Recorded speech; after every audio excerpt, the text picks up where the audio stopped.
Hello everyone, again you are warm welcome to Ani Family Ideal Route a Learning Platform। फिर से स्वागत है आप लोगों का हमारे नए परिवार में जिसका नाम है Ideal Route a learning platform, जहाँ पे हम लोग कुछ सीखने की कोशिश कर रहे हैं।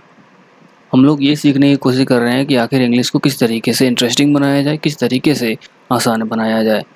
जैसा कि कल हम लोगों ने एक टॉपिक्स के बारे में डिस्कस करने की कोशिश की थी और कल हम लोगों ने जानने की कोशिश की थी कि ये जो रूट लेवल के जितने भी शब्द होते हैं वो कैसे तैयार होते हैं, जैसे कि प्रीफिक्स कैसे लगाते हैं और सफिक्स कैसे लगाते हैं।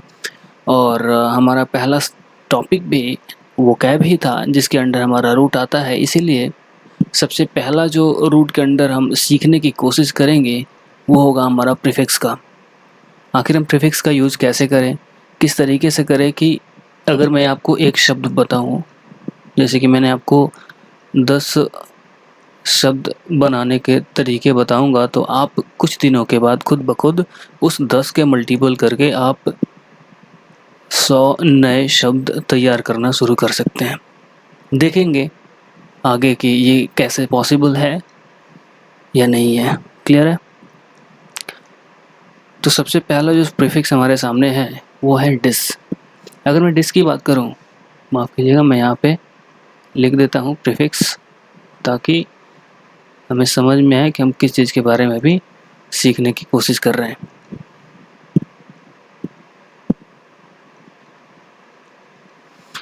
अगर मैं बात करूँ डिस की, तो डिस का एक शाब्दिक अर्थ होता है जिसका मतलब होता है अवे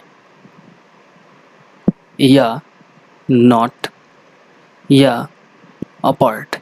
कहने का मतलब क्या है कि डिस का मतलब होता है या तो दूर, अवे मतलब दूर, या नहीं, या फिर अलग। कहने का मतलब क्या है कि डिस जो है एक नेगेटिव सेंस तैयार कर रहा है, जो कि एक लैटिन सफिक्स है। ये एक लैटिन सफिक्स है, ये सफिक्स नहीं प्रीफिक्स है।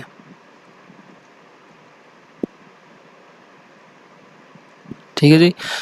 तो डिस का मतलब क्या होता है? अवे होता है, नॉट होता है, अपार्ट होता है। अगर मैं अवे की बात करूँ तो दूर हुआ, नॉट मतलब नहीं, सबको पता है, अपार्ट का मतलब होता है अलग, जो कि तीनों के तीनों अपने आप में एक नेगेटिव सेंस तैयार करने की कोशिश कर रहे हैं। अगर मैं पहले शब्द की तरफ बढ़ने की कोशिश करूँ तो सबसे पहला शब्द हमारे सामने आ रहा है डिसऑनेस्ट। थोड़ा सा सोच कर देखिए कि जैसे हम यहाँ पे ऑनेस्ट के साथ डिस लगाया, ये एक नेगेटिव सेंस तैयार कर लिया, क्योंकि अभी हम लोगों ने सीखा कि डिस का जो भी मीनिंग निकल कर आता है वो हमारा एक नेगेटिव सेंस तैयार करता है। हम सारे जानते हैं कि ऑनेस्ट का मतलब होता है ईमानदार। अगर वो व्यक्ति जो ईमानदारी से दूर हो, ईमानदार न हो, या फिर ईमानदारी से अलग हो, उसे हम क्या कहेंगे? बेईमान कहेंगे। इसीलिए ऑनेस्ट का जैसे ही हम लोगों ने नेगेटिव सेंस तैयार करने की कोशिश की, तो हम लोगों ने इसके पीछे डिस का प्रीफिक्स लगाना उचित समझा, जिसका मतलब होता है बेईमान। One who is not honest, one who is not honest, वो आदमी जो ऑनेस्ट नहीं है, वो आदमी जो ऑनेस्ट नहीं है। अब दूसरे वर्ड की तरफ बढ़ते हैं और देखते हैं दूसरा वर्ड क्या है। दूसरा वर्ड हमारे सामने है डिसमेंटल। जैसे ही मेंटल शब्द आता है हमारे सामने, तो हम सब जानते हैं कि मेंटल का मतलब ये होता है कि जुड़ा हुआ। मेंटल मतलब जुड़ा हुआ का सेंस बनाता है, जो कलेक्टेड हो। और जैसे हम लोगों ने डिस लगाने की कोशिश की, डिस का मतलब अभी अभी हम लोगों ने सीखा अवे या नॉट। वैसा चीज़ जो एक साथ जुड़ा हुआ ना हो। जैसे कि आप कोई भी मशीन ले लीजिए, अगर वो एक साथ जुड़ा हुआ है तो वो मेंटल है। और जैसे ही आप लोगों ने उसे पार्ट बाय पार्ट तोड़ने की कोशिश की, जैसे उसका नट बोल्ट खोल दिया या फिर कुछ भी कर दिया, तो वो हमारा एक डिसमेंटल तैयार हो जाता है। सारी चीज़ों का हम लोगों ने क्या किया? डिसमेंटल कर दिया। ठीक है। तीसरा शब्द हमारे सामने है डिस्क्लोज। अगर मैं क्लोज की बात करूँ, तो क्लोज का मतलब हम सारे जानते हैं कि क्लोज का मतलब होता है कवर करना, बंद करना। ठीक है।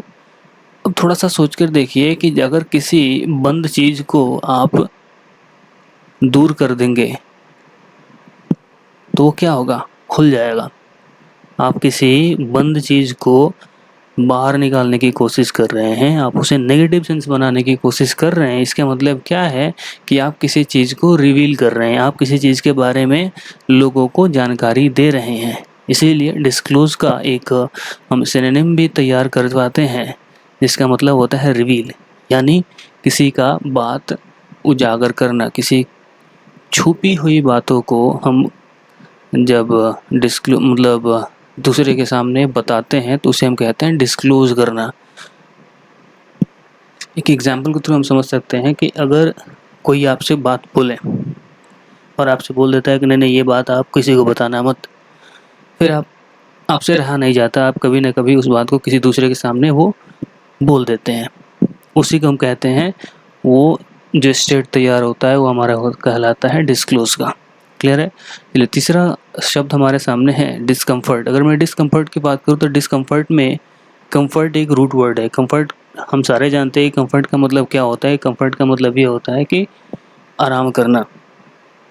एक ऐसी अवस्था है जो आराम का है, रेस्ट का है, जिसमें हम आराम महसूस करते हैं, उसे हम कहते हैं कंफर्ट। जैसे ही हम लोगों ने डिस लगाया, जैसे मतलब अवे, जो आराम से दूर हो, जो आराम नहीं कर रहा हो, जो डिस्टर्ब, उसी को हम कहते हैं डिसकम्फर्ट।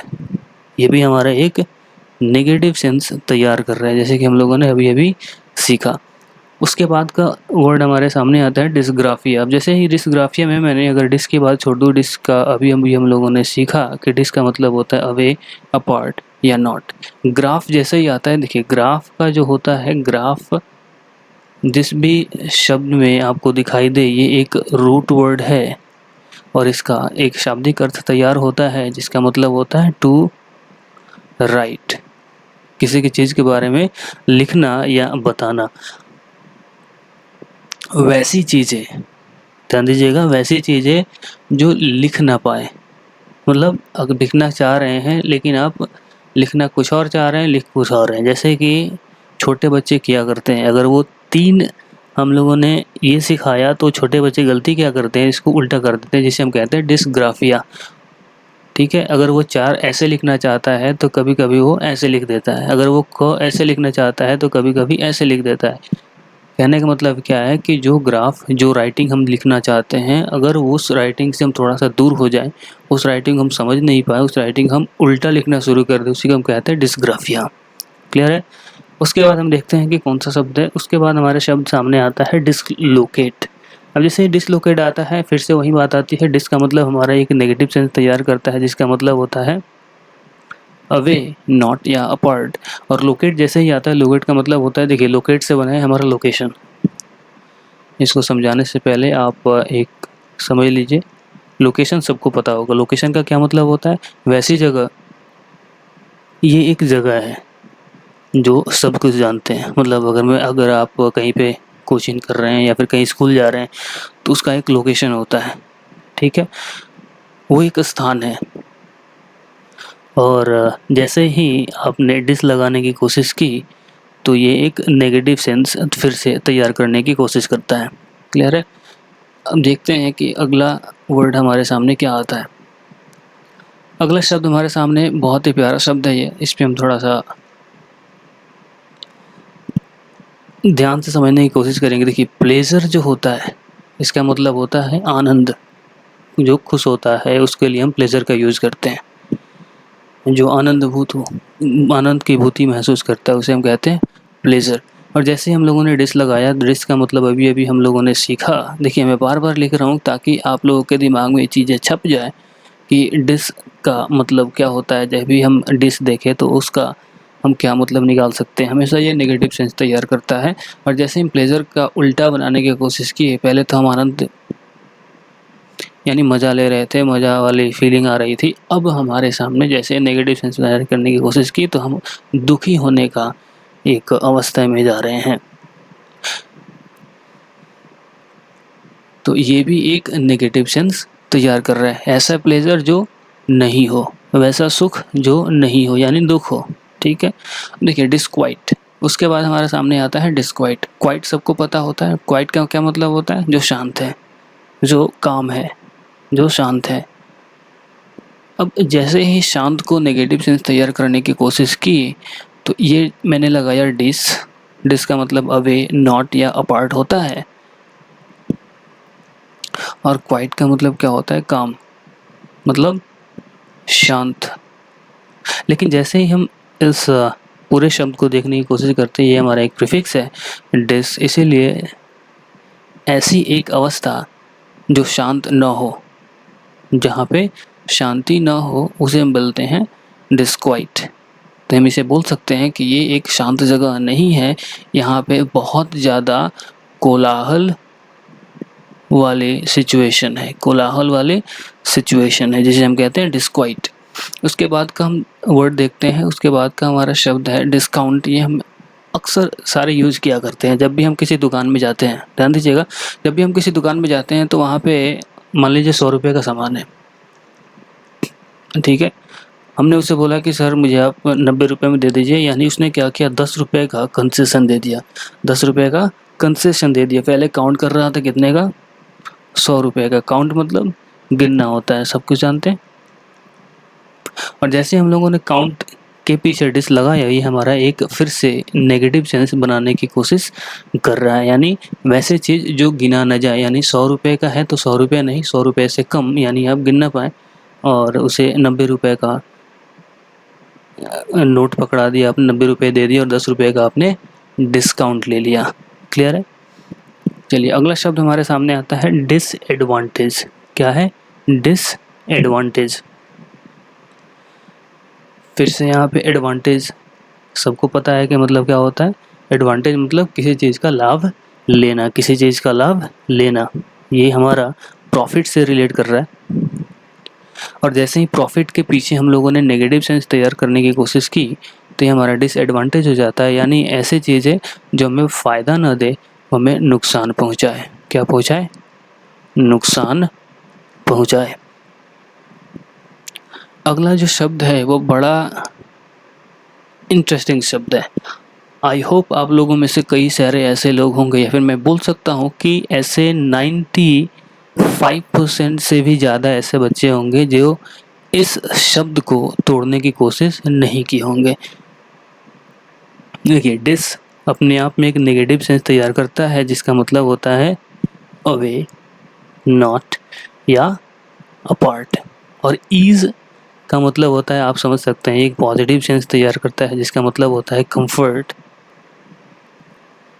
तो अगर हम ईज़ की बात करें, ईज़ का मतलब होता है राहत पहुंचाना, या ऐसी स्थिति जहाँ पे हम खुद को राहत वाली स्थिति समझते हैं। अब जैसे ही हम लोगों ने राहत के पीछे डिस लगाने की कोशिश की, यानी एक ऐसी स्थिति बन गई जहाँ पे हम लोग परेशान होने लगे, हम लोग राहत की अनुभूति नहीं कर रहे हैं, इसीलिए हम कहते हैं कि कुछ न कुछ होता है, और उसी चीज़ को हम लोग डिजीज़ कहते हैं। जैसे कि अगर किसी को बुखार हो गया तो वो परेशान हो जाता है, वो राहत वाली स्थिति में नहीं रहता है, उसे कंफर्ट फील नहीं होता है, वो थोड़ा सा परेशान हो जाता है। इसीलिए हम कहते हैं कि बुखार भी एक डिजीज़ है, फीवर एक डिजीज़ है। क्यों डिजीज़ है? क्योंकि डिस और ईज से मिलकर बना हुआ है। इसका मतलब होता है राहत, और डिस का मतलब होता है अवे, जो राहत से दूर हो उसे ही कहते हैं हम डिजीज़। अगर हम लास्ट वाले शब्द पे काम करने की कोशिश करें तो ये हमारा लिखा हुआ है फिर से वही चीज़, डिस और ऑर्डर। ऑर्डर का मतलब क्या होता है? अगर कोई चीज़ मतलब सिलसिलेवार तरीके से हो, इसे हम बोलते हैं ऑर्डर। और जैसे हम लोग इसे नेगेटिव सेंस तैयार करने की कोशिश करते हैं तो ये हमारा बन जाता है डिसऑर्डर, यानी एक ऐसी स्थिति, एक ऐसी सिचुएशन हमारे सामने आ जाती है जो सिलसिलेवार तरीके से ना हो, उसी को हम लोग डिसऑर्डर के नाम से जानते हैं। ठीक है जी। तो आई होप आप लोग डिस के बारे में बड़े अच्छे से समझ गए होंगे कि डिस का मतलब क्या होता है। एक लैटिन प्रीफिक्स होता है और इससे हम कई सारे शब्द तैयार कर सकते हैं। यानी कहने का मतलब क्या है कि अभी हम लोगों ने सिर्फ एक प्रीफिक्स देखा जो कि है डिस। देखिए, इस मैंने आप लोगों को शायद 12 डिस का प्रीफिक्स लगाकर हम लोगों ने सीखने की कोशिश की है, लेकिन आप इसके अलावा भी कई सारे ऐसे वर्ड होंगे जो आप खुद से बना सकते हैं। तो आज से या फिर आप कोशिश कीजिएगा कि डिस से इसके अलावा आप क्या क्या बना सकते हैं। अगले प्रीफिक्स पे चलते हैं और देखते हैं कि अगला प्रीफिक्स हमारे सामने क्या है और इसके बारे में हम किस तरीके से सीखने की कोशिश कर सकते हैं। तो अगला हम प्रीफिक्स देखने की कोशिश करते हैं। अगला प्रीफिक्स हमारे सामने है री। री को अगर हम देखने की कोशिश करें तो री का मतलब होता है अगेन। क्या होता है? अगेन। अगेन का मतलब जो चीज़ें फिर से की जाती है उसे क्यों हम कहते हैं अगेन, या इसका प्रीफिक्स जो होता है उसे हम कहते हैं री। अब री से जुड़ने वाले हम सारे शब्दों को बड़े ध्यान से समझने की कोशिश करेंगे कि री से हम क्या क्या बना सकते हैं। देखिए, सबसे पहला शब्द हमारे सामने है री प्ले। देखिए, प्ले का मतलब सारे जानते हैं कि खेलना।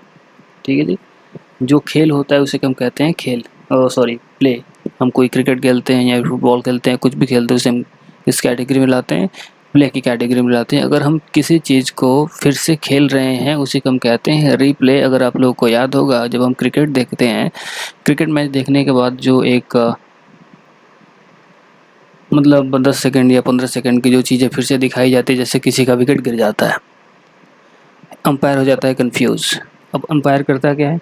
अंपायर रिप्ले करता है। जो चीज़ें पहले से खेल दी गई हो, जो चीज़ें पहले से हो चुकी हो, उसी चीज़ को वो दोबारा दिखाता है। उसी चीज़ को हम क्या कहते हैं? रीप्ले। री का मतलब क्या हुआ? अगेन। वैसी चीज़ें जो फिर से खेली जाए या फिर से खेल दिखाई जाए, उसे हम क्या बोलते हैं? रिप्ले। अगर दूसरे शब्द पे हम ध्यान देखें, दूसरा शब्द हमारे सामने आता है रीगेन। देखिए, गेन का मतलब वहीं से फिर से वो आ गया कि गेन का मतलब हम सारे जानते हैं। देखिए, सबसे इम्पोर्टेंट चीज़ यहाँ पे ये है कि हम लोग जो चीज़ भी पढ़ रहे हैं, ये शब्द कहीं ना कहीं हम लोगों ने सुना है, कहीं ना कहीं हम इन चीज़ों को यूज भी किए हैं। इसमें कोई नयापन नहीं दिख रहा है, फिर भी हम लोग इसके बारे में बड़े ध्यान से, बड़े गौर से समझने की कोशिश कभी की ही नहीं, इसीलिए चीज़ें हमारे लिए टफ बन जाता है। देखिए, अगर मैं रीगेन की बात करूँ तो गेन का मतलब होता है लाभ। क्या होता है? लाभ। अगर किसी में चीज़ में आपको बेनिफिट मिल रहा है, उसी को हम कहते हैं गेन। अगर आप उसी गेन को दोबारा लेना चाहते हैं तो आप क्या कहते हैं? रीगेन। तीसरा देखते हैं। देखिए, रिकॉल। रिकॉल का मतलब होता है किसी चीज़ को याद करना, किसी को फिर से याद करना। देखिए, कॉल का मतलब क्या होता है? किसी को बुलाना। ध्यान दीजिएगा, कॉल का मतलब होता है बुलाना या किसी के बारे में सोचना। अगर आप उसे फिर से बुलाने की कोशिश कर रहे हैं, इसका मतलब ये है कि आप उस चीज़ को, उस लोग को, उस आदमी को, उस मतलब स्टफ को याद करने की कोशिश कर रहे हैं, आप उसे रिकॉल करने की कोशिश कर रहे हैं। अगर तीसरे वर्ड पे ध्यान दिया जाए, यहाँ पे लिखा हुआ है रिमूव। देखिए, इस चीज़ को हम लोग काफ़ी यूज़ करते हैं अपने मोबाइल फ़ोन्स को लेकर या फिर किसी भी चीज़ को लेकर। अगर हमारे सामने कुछ चीज़ें आ जाती हैं तो हम उसे कहते हैं कि आप उसे रिमूव कर दो। अगर आपको लगता है कि आपके लिए इलॉजिकल है, वो आपको परेशान कर रहा है, तो आप क्या बोलते हैं? आप इसे रिमूव कर दो। जैसे कोई एंटीवायरस आ जाता है, एंटीवायरस आ जाता है, आप उसे बोलते हैं रिमूव कर दो। देखो, मूव का मतलब ही होता है घूमना। मूव का मतलब घूमना। जो चीज़ें फिर से घूमती है उसे हम कहते हैं रीमूव। यानी जो घूम रहे चीज़ें उसे फिर से घुमा दो, यानी ख़त्म कर दो, उसे कहते हैं हम रिमूव। देखिए, उसके बाद हमारे सामने आता है रिमिक्स। देखिए, रिमिक्स हम आजकल गानों में यूज़ कर रहे हैं। मिक्स तो हमें सबको पता है, मिक्स का मतलब मिक्स से ही बना है हमारा मिक्सचर। मिक्स अपने आप में कुछ मतलब दो या दो से चीज़ें, ज़्यादा चीज़ों का मिश्रण होता है। अब उन मिले हुए चीज़ों को आप फिर से मिला रहे हैं। जैसे कोई गाना आता है, बड़ा स्लो में गाना होता है कोई, जैसे पुराने गाने अगर हम ले लें तो उस गाने को जब हम सुनते थे तो बड़ा स्लो हमें सुनाई देता था। अब वो गाना कुछ इस तरीके से सुनाई देता है जैसे कोई डीजे बज रहा हो या फिर कुछ भी बज रहा हो, उसे हम कहते हैं रीमिक्स। मिक्स तो पहले से था ही, उसके बाद हमने क्या किया, फिर से उसे मिला दिया, फिर से उसे मॉडिफाई कर दिया, उसी को हम लोगों ने रिमिक्स का नाम दिया। उसके बाद आता है हमारा रिटर्न। रिटर्न भी हम लोग काफ़ी यूज़ करते हैं। देखिए, टर्न का मतलब ये होता है मुड़ना। टर्न का मतलब मुड़ना। अगर आप कहीं पे जा रहे हैं आप मुड़ गए, इधर मुड़ गए, जहाँ भी मुड़ना है मुड़ जा रहे हैं। लेकिन एक ऐसी अवस्था होती है जहाँ पे आप जा रहे हैं और फिर से आपको उस दिशा का, जिस दिशा में आप जा रहे हैं उसकी दिशा के सीधा उल्टा आपको जाना है, तो आप क्या करते हैं, टर्न तो करते हैं लेकिन फिर से टर्न करते हैं। आप ऐसे जगह टर्न किए और फिर से टर्न कर दिया, गए, टर्न हुए, यहाँ तक टर्न हुए और फिर से वहाँ पे रिटर्न हो गए। इसी को हम कहते हैं रिटर्न। अगर आप लोगों को याद हो तो हम लोगों ने सबसे पहला सेंटेंस में यूज़ किया था, एक रिटर्न और बैक को साथ साथ लेकर एक एग्जाम्पल के थ्रू समझने की कोशिश की थी। अब देखते हैं हमारा अगला वर्ड क्या है, जो कि री से ही बना है।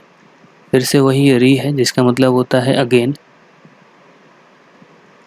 देखिए यहाँ पे लिखा है रीपोज, री मतलब अगेन।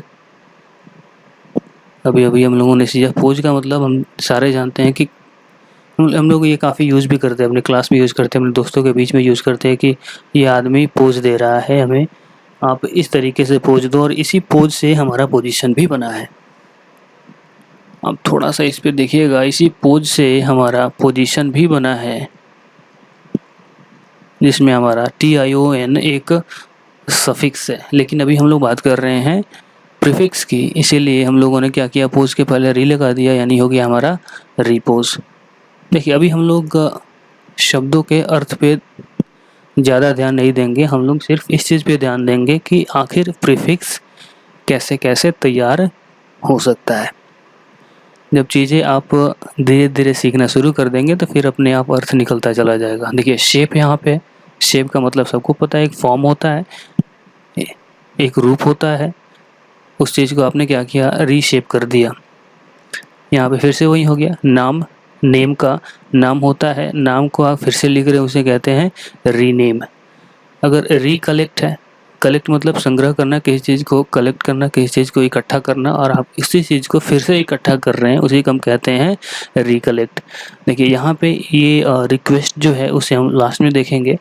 फिलहाल हम ये देखते हैं कि रिट्राई क्या होता है। देखिए ट्राई मतलब कोशिश करना, हम सारे जानते हैं रिट्राई मतलब क्या होता है। देखिए जब भी हम कोई हम सारे मोबाइल फ़ोन्स यूज़ करते हैं, अगर हम कुछ एप्लीकेशन में कोई काम कर रहे होते हैं वो नहीं हो पाता है, या फिर हम कोई फॉर्म भर रहे होते हैं वो नहीं हो पाता है ऑनलाइन, वो जैसे ही हम सबमिट करते हैं तो उसके बाद आ जाता है रीट्राई। रीट्राई मतलब हम लोगों ने पहले कोशिश तो की थी, वो कोशिश हमारा फेल हो गया। जैसे ही कोशिश हमारा फेल हो गया उसके बाद हमारे सामने आ जाता है कि आप फिर से कोशिश कीजिए, इसीलिए उसके लिए हमारा एक शब्द तैयार होता है जिसे हम कहते हैं रीट्राई। ये बड़ा इंटरेस्टिंग शब्द हमारे सामने है, रिक्वेस्ट। देखिए क्वेस्ट अपने आप में होता है, क्वेस्ट का मतलब होता है किसी से कोई चीज़ पूछना, और इसी क्वेस्ट से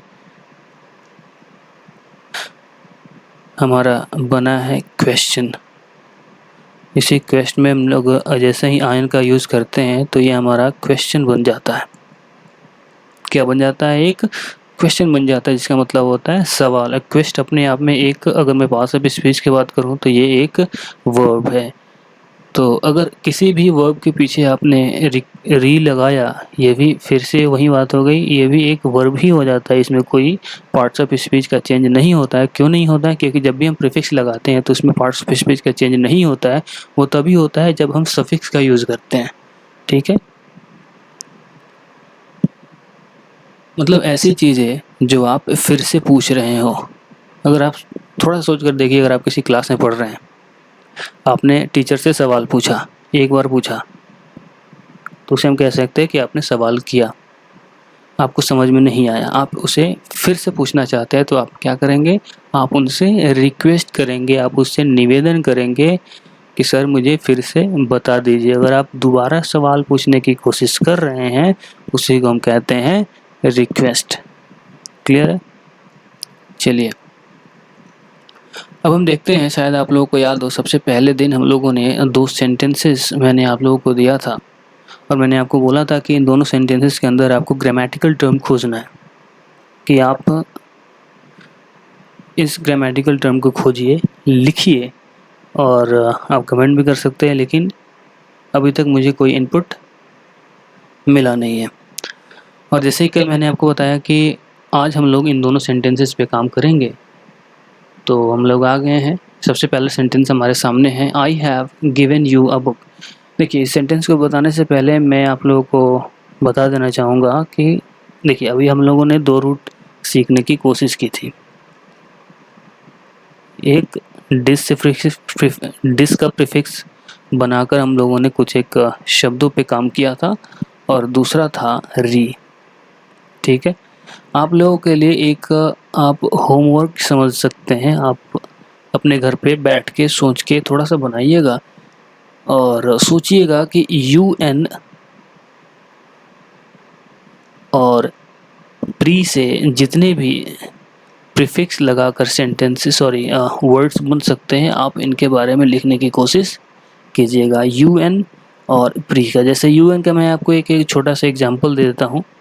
UN से आप बना सकते हैं अनेबल और प्री से बना सकते हैं प्रीफिक्स, या हम बोल सकते हैं प्री से बना सकते हैं प्री मिक्स।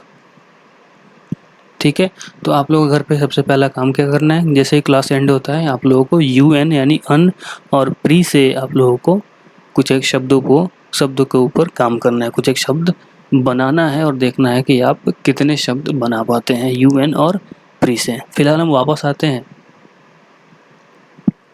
और देखते हैं कि हमारा ये जो सेंटेंस है इसके अंदर क्या क्या हो सकता है। मुझे ये मिटाना पड़ेगा।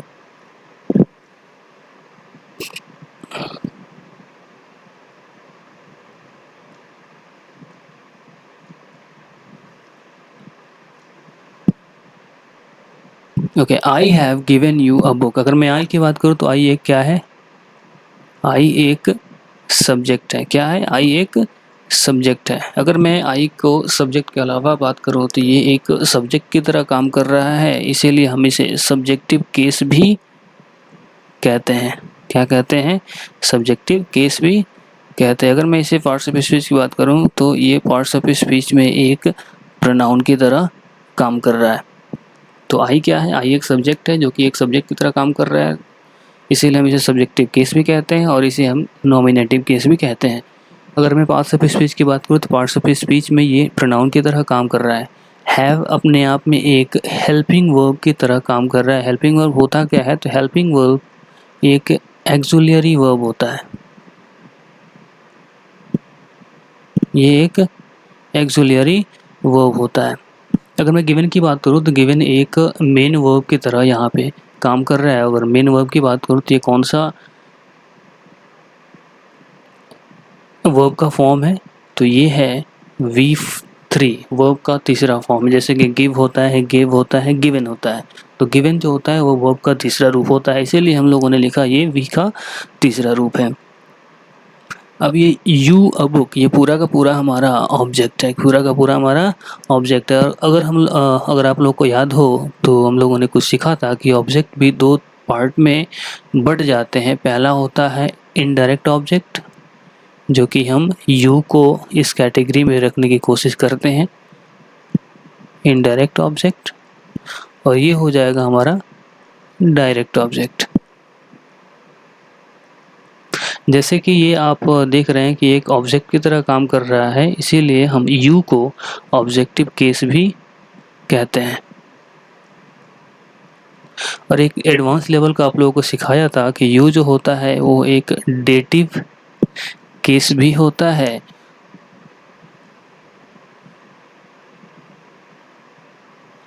और अ बुक जो होता है वो एक अक्यूजेटिव केस भी होता है।